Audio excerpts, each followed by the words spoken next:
Boa tarde, Lívia. Pois é, A Bagaceira, do José Américo de Almeida, né?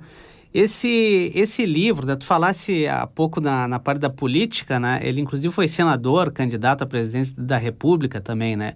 Ele viveu entre 1887 e 1980.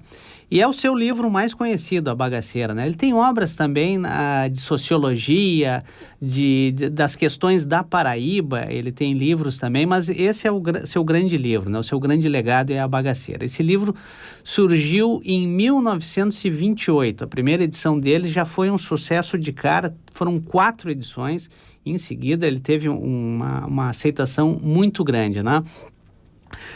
A academia, às vezes, coloca como fazendo parte do modernismo, às vezes se fala do regionalismo, mas realmente, o modernismo era um evento, especialmente nessa época, a primeira parte do modernismo, ele era muito ousado até, né? Eles eram muito ousados. Não é o caso da Bagaceira, que é um romance bem linear até. Então ele antecipou o romance de 1930, o romance chamado romance regionalista, né? Essa história ela se passa nos engenhos, né?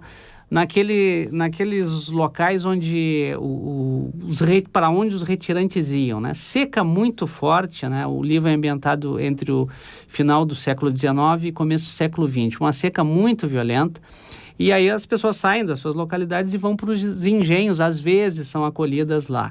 Inclusive a bagaceira do título, que aqui para nós, para os gaúchos, pode ter uma outra conotação, na verdade é um pátio do engenho onde são depositados os restos, os despojos lá da cana, né? Um grupo de retirantes chega num dos engenhos e algumas pessoas, alguns retirantes são acolhidos.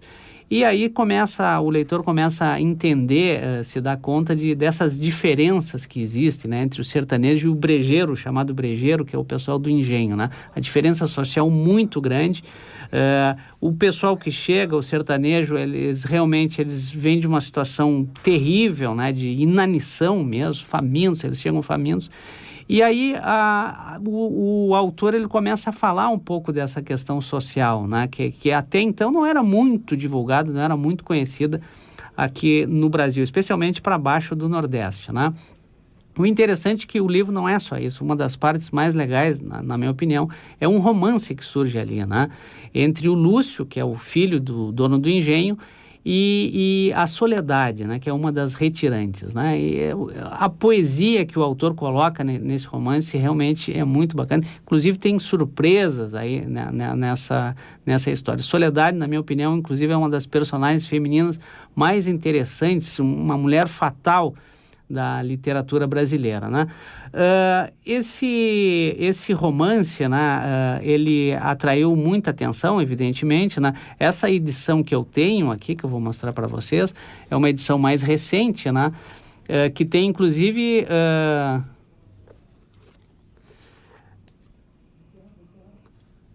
Inclusive tem ilustrações do Poti, né? E um trabalho do Cândido Proença, que é um estudo a respeito desse livro que realmente o complementa de maneira muito interessante.